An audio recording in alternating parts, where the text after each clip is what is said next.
Hello everyone. तो इस playlist की पहली वीडियो में हमने डिस्कस किया था डीएसयू के बारे में। तो इस वीडियो में मैं उसका एक क्विक रिवीजन देने वाला हूं।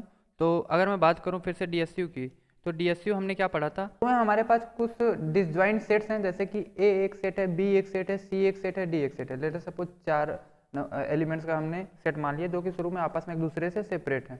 हमें क्या करना है, हमें पहला फंक्शन पता है कि हमें मेक सेट करना होता है। मेक सेट में बेसिकली हम क्या करते हैं, इनिशियलाइज करते हैं इन सबको। अब देखो ए सेपरेट है, बी सेपरेट है, सी सेपरेट है, डी, ये कैसे आइडेंटिफाई करेंगे। तो शुरू में हम इनको एक यूनिक आईडी दे देते हैं, जिससे कि हम ये आइडेंटिफाई कर सकें कि अभी तक इन्होंने किसी से ग्रुप नहीं बनाया। तो आईडी देने का क्या मतलब होता है, एक पेरेंट एरे बना लेते हैं। पेरेंट नाम का एरे कि भाई ये जो एलिमेंट्स हैं इनका पेरेंट कौन है वो हम इसमें स्टोर करके रखेंगे। तो पेरेंट ऑफ ए की अगर मैं बात करूं तो मैं इसको शुरू में ए से ही इनिशियलाइज कर दूंगा, बी को बी से, सी को सी से, डी को डी से। अब आप लोग यहाँ पे ऑप्टिमाइजेशन वगैरह कर सकते हैं। कोई बंदा इसको ए को 0 में कन्वर्ट कर सकता है, ए माइनस ए करके, बी माइनस ए करके, बी को 1 में, सी को 2 में, डी को 3 में। बेसिकली हमें हर एक कैरेक्टर के आगे या जो भी हमें सेट दिया हो उसके आगे हमको एक यूनिक आईडी सेट करनी होती है, जिससे कि हम आइडेंटिफाई कर सके। अब ये पेरेंट एरे क्या करेगा, मेरा पेरेंट एरे मुझे ये बता रहा है, जैसे मैंने यहाँ पे अपना फॉर लूप लगा के चेक करना चाहा क्या ये सेपरेट हैं कि इन्होंने ग्रुप बना रखा है। कैसे पता करूंगा मैं चेक करूंगा पेरेंट ऑफ ए क्या है। अगर पेरेंट ऑफ ए उसी एलिमेंट के इक्वल है, इसका मतलब उसने किसी से ग्रुप नहीं बना रखा। अगर पेरेंट ऑफ बी उसी एलिमेंट के इक्वल है, जैसे यहाँ पे दिख रहा होगा, तो इसने अभी तक किसी से नहीं ग्रुप बना रखा है। सी का पेरेंट सी ही है, तो इसने किसी से नहीं बना रखा। इसी तरीके से डी। तो मेक सेट बहुत ईजी था यहाँ पे करना। दूसरा हमने पढ़ा था function find set. Find set क्या करता है, फाइंड सेट का अगर आप लोगों ने मेरी पिछली वीडियो देख ली होगी या आपने कहीं भी डीएसयू का कॉन्सेप्ट पढ़ा होगा तो आप लोगों को पता होगा फाइंड सेट क्या करता है। जो भी अल्टीमेट रिप्रेजेंटेटिव होता है उस ग्रुप का, फाइंड सेट वो रूट फाइंड करके देता है, वो रिप्रेजेंटेटिव एलिमेंट फाइंड करके देता है। जैसे मैंने कहा तुमको ए कॉमा बी को कंबाइन करना है, तो कंबाइन फंक्शन के अंदर हम लोग फाइंड सेट फंक्शन यूज करते हैं।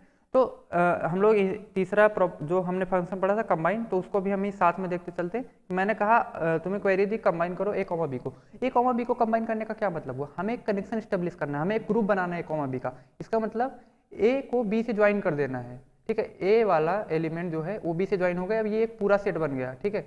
और सी मेरा अभी तक अलग है, डी मेरा अलग है। तो ए और बी को मैंने ज्वाइन तो कर दिया, बट ये चीज़ें स्मूथ चले और हम अपना कोड वगैरह सब कुछ अच्छे से लिख पाए, उसके लिए हम क्या करते हैं, हम कहते हैं कि इस पूरे सेट को किसी एक एलिमेंट के हेल्प से हम लोग इसे रिप्रेजेंट करेंगे। या तो वो एलिमेंट बी भी हो सकता है या तो ए भी हो सकता है। पूरे तुम्हारे जो भी सेट है उसका कोई भी एलिमेंट पेरेंट हो सकता है। तो इसलिए हमने एक प्रॉपर्टी या तो डायरेक्टली बोल सकते हो, एक फॉर्मूला या कुछ भी बोलो, जो तुमने एक कंडीशन बोल सकते हो कि सेट कर दी कि parent of B is equal to A कर दो हर वक्त जब कंबाइन करो, या तो और parent of A is equal to B कर दो।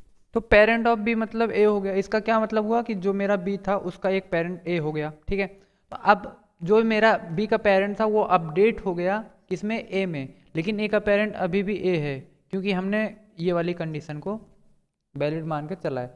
तो ए और बी आपस में ग्रुप हो गए, और ए और बी में ए का भी पेरेंट ए हो गया और बी का भी पेरेंट हो गया। इसका मतलब अब ये दोनों आपस में कनेक्टेड हो गए, और सी और डी अभी तक आपस में सेपरेटेड हैं।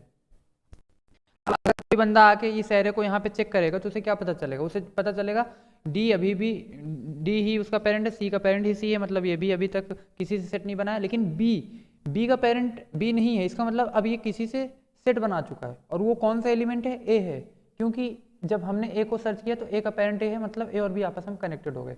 इसका मतलब यहाँ पे जितने यूनिक, जो भी पेरेंट यूनिक रहेगा, जितने पेरेंट उतने सेट अभी तक फॉर्म हो चुके हैं। जैसे कि यहाँ पे देखो 2 बार ए आया, इसका मतलब ए जो है किसी सेट को रिप्रेजेंट कर रहा है, ठीक है, जिसमें 2 एलिमेंट हैं, और सी में एक एलिमेंट है, डी में एक एलिमेंट। ऐसे क्वेश्चंस फ्रेम होते हैं। नंबर ऑफ कनेक्टेड कंपोनेंट्स बता दो, बहुत सारी क्वेरीज दे देगा। जैसे यहाँ पे मैंने कहा, मैंने तुमको सी और डी भी दे दिया कंबाइन करने को। अब सी और डी कंबाइन करने का क्या मतलब हुआ, पेरेंट ऑफ सी को तुम बना दो, सॉरी पेरेंट ऑफ डी मतलब सेकेंड वाले को बना दो इज इक्वल टू ए। इसका मतलब है सी का पेरेंट बन जाएगा मेरा डी, और सी यहाँ से मेरा गायब हो जाएगा। और सी का पेरेंट जब डी हो जाएगा तो parent of C is equal to D हो गया। अब डी भी अपडेट हो गया। इसका मतलब देखो अब यूनिक कितने बच्चे पेरेंट में, डी बच्चा यूनिक, ए बच्चा। इसका मतलब कितनी बार, तो ए 2 बार प्रेजेंट है, इसका मतलब ए किसी को रिप्रेजेंट कर रहा है किसी सेट को, और उसमें कितने एलिमेंट हैं, 2 एलिमेंट हैं, ठीक है।